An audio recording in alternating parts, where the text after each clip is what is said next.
Kingdom Come Deliverance 2 is the long-awaited sequel to Warhorse's sandbox medieval RPG.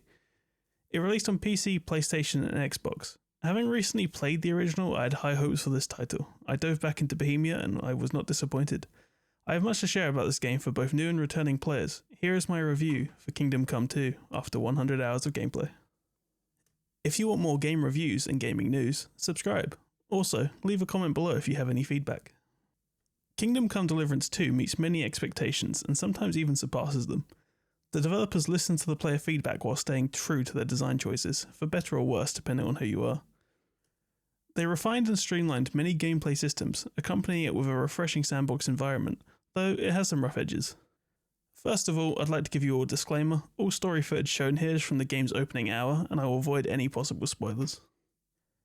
The game picks up right where the original ends. Henry and Hans' journey to Trotsky Castle to deliver an important document to Lord Otto von Burgo. The opening section serves as a crash course in KCD. It begins with a dialogue chain that helps you craft your character's stats and decide what kind of Henry you want to be. This is followed by a sequence at a camp with a close band of allies. The dialogue here feels very natural and builds a rapid connection with the characters. The section engages you with the inventory, questing and combat system, and also shows you the fun minigame of dice. The opening really solidifies the first game's events. Members of the crew reflect on events from the first game, allowing players to shape their stories regardless of whether they played the first game or not. The intro supports these with some great cutscenes. They also provide a very smart reason for the stat squish between the games. They make Henry use what's called a Lethean potion at a crucial point. This is the same potion in the original game that resets your skill points, so it's kind of a canonical reason for your skills to be reset to a flat skill template. After the intro is completed and you've got the cliff notes on the previous story, you're ready to pick up your sword and explore the world. The world of Kingdom Come Deliverance 2 is one of the best sandbox worlds in gaming. It feels alive and aware. When I began exploring, I ended up visiting every door in the starting town. I discovered traders and services, and I enjoyed meeting all the NPCs with unique names. Nothing incentivized me to do this, I just felt connected and wanted to explore. This stayed true at many points when I arrived at new towns, which I think speaks a lot to how good the world is at sucking you in. As I left town for my adventure, one of the first things I did was to open my map and have a pan around. I thought the map was smaller than the original. Though, after exploring the initial map, it felt big enough. There were plenty of things to discover, including many secrets and Easter eggs, but it also struck a delicate balance. The map felt neither overcrowded nor wasteful of space. There are short distances of 1 to 2 minutes between towns on horseback, with random events and points of interest populating along the way.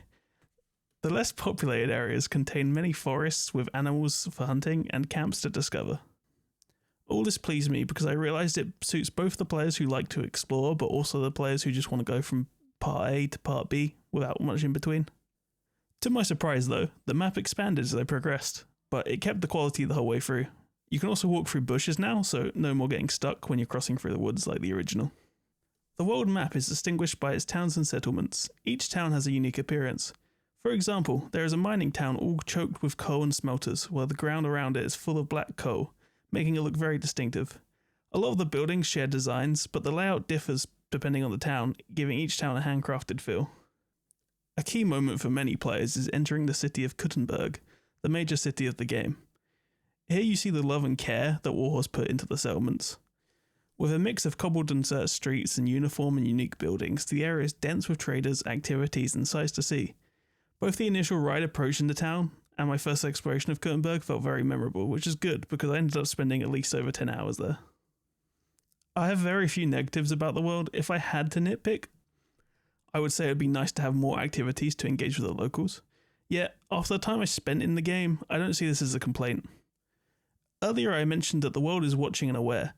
By this I meant it's not only the design of the world that feels alive, but also the citizens inhabiting it, and the immersive sim mechanics they have implemented alongside.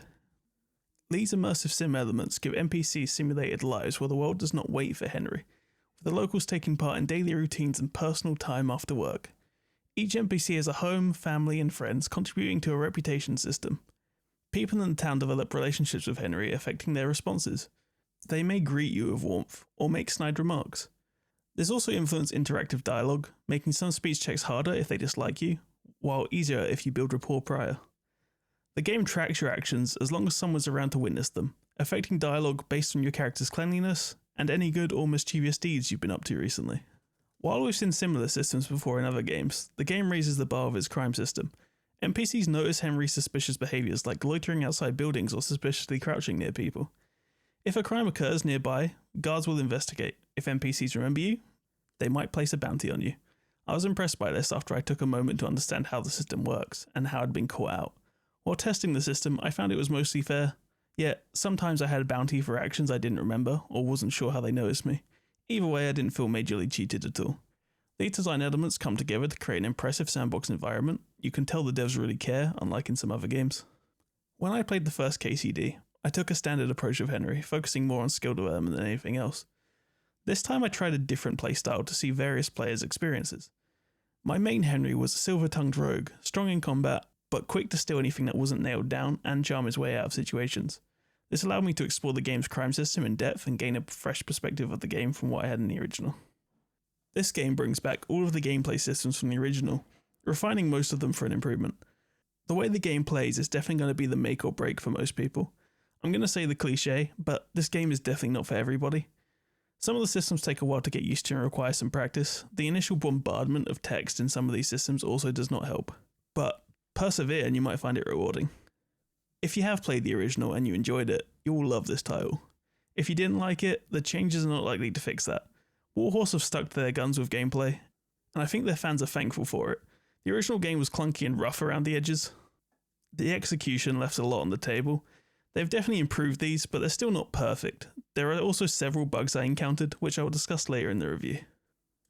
Combat has shifted from a 5-sided star system to a 3-sided system, and players now have a thrust option below instead of differentiating it with 2 different mouse clicks. This still does vary from weapons. For example, maces don't have a thrust, so they have 3 sides. Pole arms can strike left, right, or thrust, but they lack any overhead attack. They have also removed the slow motion system on parries and completely changed the way master strikes work. These changes lead to a simpler and easier to pick up combat system, and the removal of the slow-mo increases the fluidity of combat, helping it feel less clunky. I heard enemies attack slower in groups now. This is to give more opportunity to attack, but that wasn't my experience. There were still many times where I was getting penetrated from every angle, and if I stopped moving in combat, it wouldn't be very long until they were all over me. I found positioning in this game a lot easier though. You can sidestep to maintain a distance between you and the other enemies to avoid a quick grave. There are also 2 new fresh additions to the ranged arsenal, with crossbows and firearms. I didn't use ranged weapons much during this playthrough, but I did test both. They're really fun, but their reload speed can make them less practical. There's something funny though, and cathartic about firing your small hand cannon and taking someone straight out of the fight. With weapons also comes armour, and there is plenty of selection here with 18 equipable slots not including weapons and consumables. Not all these slots though need equipping. Depending on the goal that you're trying to achieve, you might want to mix and match. For example, when I was sneaking around, I wore 6 to 8 pieces of armour. I skipped the plate because it would have made me too loud and easier to spot. But when I was suiting up for combat, I opted to go full plate. This is something I tended not to do as much in the original, as it felt cumbersome. But thankfully, in the new title, there's an amazing new inclusion called loadouts. The game allows you to have 3 separate loadouts. You can switch between them easily in the menus. This let me experiment with different combinations. It also makes it as simple to compare gear when deciding whether to swap out a piece of armour in my other set. Unfortunately, my armour didn't equip back as expected when it was removed for certain quests or fistfights. This happened a few times, which forced me to recreate my loadouts more than I wanted. But I'm still glad it's there because it significantly improves the quality of life, and I can't imagine playing without it again. There is also a new feature. When you press a button, it brings up interactive dialogue menus. You can use this to yell insults at your enemies or battle cry to activate buffs, but it's also used to make passing conversations with NPCs and makes interacting with the world a lot easier. Now on to stats. Henry's main stats comprise of speed, charisma, strength, agility, and vitality, with the extra stealth stats conspicuousness, noise, and visibility. The stealth-based stats are directly influenced by the armour you are wearing. This also has some influence on your charisma. Each type of damage, be that slashing, stabbing, or blunt, has standard resistances on the armour, and the weapon stats show how effective each weapon is at afflicting those damage types. Stats and status effects continue to affect gameplay directly. If you're covered in blood, for example, NPCs may have different dialogue lines. And, well, if you stink, you may blend in with the dark, but the guards and citizens will smell your stench. It might make you think twice about taking a bath before stealing from people. Kingdom Come features a skill system similar to that of Skyrim or RuneScape's. The more you use a skill, the better Henry becomes at it. The skills start at a higher level than they do in the original, but there's still a lot of room for improvement. This is actually one of my favourite parts from the Kingdom Come games, as I love seeing Henry develop as a character, and it always feels good to get your skills levelling up. These skills include things like thievery, stealth, and speech, all the way through to things like scholarship and drinking. They have combined some skills from the original game into new skills, for example, herbalism and hunting now goes into survival. This change aims to simplify the leveling process and makes space to introduce new skills like craftsmanship. This is because while there is still alchemy as a profession in the game, there's also a new profession called blacksmithing. Blacksmithing is fun, but it can take a long time if you're making many items. It's also very hands-on. The same way in alchemy where you're manually grinding the herbs and boiling the concoction. In blacksmithing, you have to heat and shape the item that you're forging. They have added an array of perks to make this more meaningful. For example, in the late game, the only way to get the higher tier weapons is to forge them. Any weapon that Henry forges is also more durable if you pick the right perks. This is a really nice payoff and is a really good way to get the player to interact with these systems. I did notice that some features like autocraft for alchemy is gone. They made up for this a bit by letting you craft more potions at once if you do well, plus all the animations are faster now, making alchemy feel less cumbersome and time consuming. I will say though that the autocraft was kind of a reward for investing time into it, the same way the blacksmithing has the weapons for example. So without it, it does feel more of a chore later on in the game when you've already brewed 100, 200 potions. But at least they've offered some sort of compromise on this. All these skills also help in conversation. For example, you might try to help a wounded soldier. If you know a lot about survival, you can identify their injuries and what to do about it. Without that knowledge, your only option would be to guess. I'm sure that some of you will be pleased to know that the dreaded pick-locking minigame has returned. I bring this up because this is the mechanic I've heard the most complaints about online. I didn't find it too bad on keyboard and mouse, but it's a lot harder for controller players. I'm happy to say at least that when you get better at thievery, it becomes a lot easier. The more you use the controls, the better you get. By the end of the game, I was picking the toughest locks as if they were nothing. Once again, there is no party system in this game. NPCs from time to time will still join you on missions, but this is very much still Henry's individual story. You still get your horse and your loyal canine Mutt, should you choose to find him. I used Mutt a lot more in this one than I did the original one. He's very useful for taking additional enemies out of a fight. He also helped me find quest objectives on certain missions. As expected, Henry's horse is back from the original. He serves the intended purpose, allowing you to travel the world faster while also providing extra storage for Henry. There are still the standard equipment upgrades that can make your horse faster, carry more, or be less frightful in the middle of battle. You can also find horse traders worldwide. They offer various horses with different stats if you're interested. Not too much to comment on here. Both companions relate to their skills, handmaster and horsemanship. They give you an extra benefit for leveling up and exploring the world with them. Along with the skills that I've already listed, there are also skills for every weapon type in the game. This includes swords and marksmanship, weapons like bows and guns. Leveling all these skills up will not only level up your main level, but also provide you with access to perks. There are a certain amount of perks for each skill, and some are only accessible if you level up a skill to a certain amount. They have made a considerable improvement here. Now all perks feel useful. In the original, you had to search hard for ones that fit your build. On KCD2, they're more universally beneficial.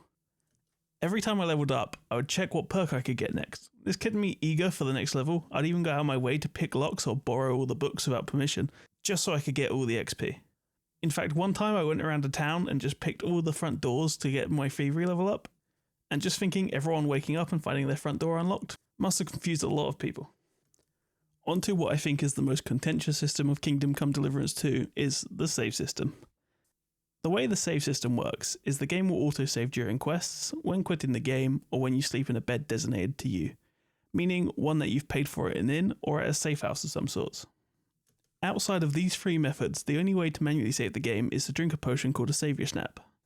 This is implemented in this way to stop people save scumming and living with the consequences of their actions, but this is not how everybody wants to play the game.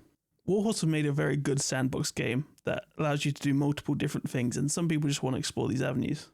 I can see people arguing for and against this system. My personal take on it is people should have the choice to override this system if they would like to. Somebody might just want to explore all the dialogue options, for example. But this system stops them doing that unless they have some Savior Snaps available. I had a moment in this game where I had plenty of Savior Snaps but got lost exploring in the world, and didn't think about it. I'd been using treasure maps and looted a few, and then I died, to full damage of all things. I quickly noticed that I'd forgotten to save and lost about an hour of progress. I will concede this is kind of my fault. A similar thing happened to me in the original game, and you think I'd learn from it, and I didn't. But it's still a major setback. This experience might discourage players, which is unfortunate, as they might miss a great game if they decided to stop playing. I've read reports of players quitting the game every time they needed to save. Then they reload to keep playing, which isn't how the game should work. I also want to mention the autosaves in quests. They usually save when you exit a load or a conversation, and I've gotten stuck in a death loop because of this. Luckily, the game keeps ample saves to choose from, but it can be worrying if you've not saved in a while. I will say, however, that they've made strides to find a middle ground. They've made saver snaps both more common and more affordable to buy. There's also the option to brew these yourself, and you learn the recipe right at the start of the game. After a while, I also learned to save often, mostly from the fear of losing more progress. For PC players, there is an option to mod this out of the game. I didn't, but I'm aware it's there. For console players, unfortunately though, if you don't like it, you're stuck with it. I would like Warhorse to update this. Letting players choose how they want to play is the best way of doing it, especially for the standard difficulty. Right, now that mini rant is over, it's time to talk about the story. As I alluded to at the beginning of the review, the story picks up right from where KCD1 leaves off, with Sir Hans and Henry journeying to Trotsky to deliver a letter. Of course, it's never that simple and escalates into a larger scenario than the original game. This dives us right back into the war between King Wenceslaus's allies versus the invading King Sigismund. The game does a great job of sharing lore from the first game. This helps new players understand the story better. It also features excellent gameplay sequences and flashback cutscenes. I would still recommend playing the original if you have the time. It still holds up well. You can find my recent review of it linked in the description below. If you don't have time but still want to have more context, there are some great lore deep dives out there, including one from Warhorse themselves. I've also included links to this as well as one from Wolfheart FPS if you choose to check them out. If you don't want to or don't have the time, you don't need to do either option to enjoy the story. You might miss a few references here or there, but it's easy to follow still. Kingdom Come 2's story has much better pacing than the original, and it kept me engaged throughout. The story will have you gallivanting across new lands, taking part in sieges, meeting new allies, and of course making new enemies. There are many memorable missions in this game, and much less filler than expected in such a long title. You can tackle many of these missions in different ways. It doesn't change the story, but it will affect how things play out. I found that playing a character very high in charisma and grinding my skills to a high level really helped me get out of a lot of troublesome situations. Some quests do require stealth, which I didn't mind. I had a stealth build already, but I wonder how others would fare without any investment into their stealth abilities. There are a lot of new memorable characters with their own personality, as you form a band of warriors throughout the game. Some of these become mainstays, and I hope to see more of them in future content. Altogether, this game takes place on a larger scale than the original, and it definitely ticks all the boxes I was looking for in a medieval RPG story. Where the game really shines though is its side quests, and there are a lot of them. Many side quests feature branching narratives and compelling characters with engaging storylines throughout. This is not every side quest, but the large majority. If you did opt not to do any, you'd miss out on large quantities of quality moments. There are even side quest characters that show up in the main story and provide extra context and dialogue. Some side quests create new opportunities. For example, the sword fighting guild in Kuttenberg lets you enter tournaments there. Others add extra possibilities to the random encounters you might find while riding around on horseback. I would 100% recommend checking out some of these side quests if you pick the game up. Great cutscenes and significantly improved voice acting enhance the storytelling. Tom McKay and Luke Dale always delivered a convincing performance as Henry and Hans, but in the first game, some of the side characters showed a lot of inconsistencies. The supporting cast in this game are amazing. There are hardly any moments where the voiceover distracted me from the game. There are still some odd moments with NPC extras. One character stands out a lot, Innkeeper Betty from Troskowitz. I'm not sure if it's a bug, but she has many different voices. Each time you talk to her, you might hear a different one. These moments are very few and far between, so it's not a major complaint. I did find a lot of repetition in the voice lines when you're fighting enemies, which is to be expected in 100 hours of playtime, but sometimes they would just say the same line over and over again 2 or 3 times in a row, which is a bit jarring. I'm going to take a quick moment to talk about the music. They've put a lot of effort into putting together a great score for this game, with very authentic sounding instruments and songs for the time, while also delivering a powerful orchestral performance in the most intense moments. I want to share some quick clips now. You can judge for yourself. Also, just a quick reminder, the footage playing with the music is from the start of the game, so don't worry about any spoilers.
These aren't game tracks that I'd necessarily add to my Spotify playlist, but they match the moments in the game very well.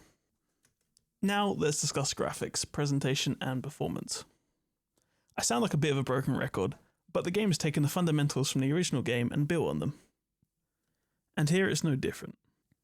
It still uses the same version of CryEngine, which is quite old now. It lacks the flashy features like ray tracing, but this title really shows that does not matter. It goes from a more realistic aesthetic, but this time round it's a bit more vibrant. There have been enormous uplifts in facial detail, as well as very noticeable improvements to the armor. It still shows off all the dense dirt and blood you pick up from adventuring while presenting them at much higher quality. This will not blow you away in sheer fidelity, but it's very solid and complete presentation, with a lot of care and attention to detail put in by the devs. There's still room for improvement, especially with some of the animations including facial animations. Pop-in also remains an issue, with very noticeable texture pop-in, mostly on buildings and even on ultra settings. There's also this lighting bug that I kept experiencing where the forest would flicker on and off with a light, like someone was in the forest equipping and unequipping a torch, even though no one was there. In terms of performance, this is a demonstration of how it's done. I ran this on 4K ultra settings on a 4090 with a 9800X3D. Natively I achieved around 90 FPS, but then I set it to DLSS quality and averaged about 125 plus. There's also an experimental setting that goes even higher, but I didn't use this too much as those features normally target future GPUs. I understand that many gamers will not play on that hardware, but many gamers also play at lower resolutions and different graphic settings as well. From my research, this game scales down very well, even below the recommended specs at times. For the PC players interested, I've linked great videos from Hardware Unbox and Daniel Owens in the description below. These go into the benchmarking of a lot more detail. For both the Xbox Series X and PlayStation owners, the game seems to offer both a 30fps and a 60fps mode, with the Xbox Series S stuck at 30, and the PS5 Pro offering a 60fps fidelity mode. This game is also verified on Steam Deck and has native support for ultra-wide monitors. Before I conclude, I want to dedicate a part of this review to the bugs that I've not yet mentioned. This is because I experienced enough of them, more than I originally expected. Although I do appreciate that this is a very large-scale game and nothing is ever perfect, but it's my job to point these flaws out. None of these bugs ruined the game for me, and were very minor annoyances. The game is generally in a very playable state, but I hope these get fixed sooner rather than later. The main inconvenience I had was crashing. I had 3 hard crashes leading me to the error reporter and 2 crashes caused by infinite loading screens. These issues didn't hurt that much since the game loads very fast, however it would frustrate me if this happened after a long time without saving. I'm sure it's happened to other people already. The next common bug I saw a lot was strange camera angles in dialogue. Sometimes the camera pointed at nothing, or merged with a wall so I couldn't see anything that was going on. There was also a time where Hans was sitting on a chair floating above it and the camera kept pointing to where it should have been, but because he was levitating it kept pointing at his chin instead. I had 2 or 3 incidents where I talked to a guard to pay my fine, just to have them instantly talk to me again for the same crime and charge me a second time. But the worst offender for bugs was the Kuttenberg tournament. This was an incredibly buggy experience that degraded the fun of the tournament very fast. Some contestants didn't show up to the ring. This left me fighting nobody. My only choice was to time skip and concede the round. Then the next minute I had a contestant fighting me while walking outside of the ring. He walked into the stand and then the game decided that he had beaten me, with nothing I could do about it. Other times it would award me the round before the fight even started. I'm not sure how many people have these issues, but I could recreate it each time. Thankfully, for the actual side quest, this tournament seemed to work fine. It's only when I attempted to do it afterwards to get additional money it kept bugging out. But I do hope they fix this really quickly as it really puts a dampener on what otherwise could be a fun event. Right, now it's time to wrap this review up. Is Kingdom Come Deliverance 2 worth buying? Absolutely. I've spent 100 hours in this world and will spend a lot more. I'm already thinking about second playthroughs and going back and exploring what I left untouched. The missions unfolded differently, which makes me want to go back again and see what changes. I'm also curious about the potential outcomes if I tried to play a different style of Henry, adding replay value to what already is a very long game. But again, it's not for everybody. The game requires some effort to get into and learn all the systems, but for me it's worth the payoff. If you played the original and loved it, this is more, but better. If you're on the fence and still not sure, I would say maybe go back and pick up the original game when it's on sale. It's still a great game, and a perfect sample of what you will find in KCD 2. With improvements to the world and the reinforcement of mechanics, while still being the only current major non-fantasy medieval RPG that exists, it's easy for me to recommend this to people interested. There are still issues to iron out, mainly because I encountered more bugs than I would like, Although they're not significantly impactful, this is still a solid release version, and I'm looking forward to future content updates. Warhorse have stuck to what they're good at and have delivered many improvements. I hope many other developers find inspiration in this the same way KCD 2 took inspiration to get where it is. If you like this review, please drop a like, and if you want to hear more of my ramblings, hit the subscribe button below. Please drop any feedback in the description along with your own thoughts and opinions of KCD 2 to share with others. Thanks for watching.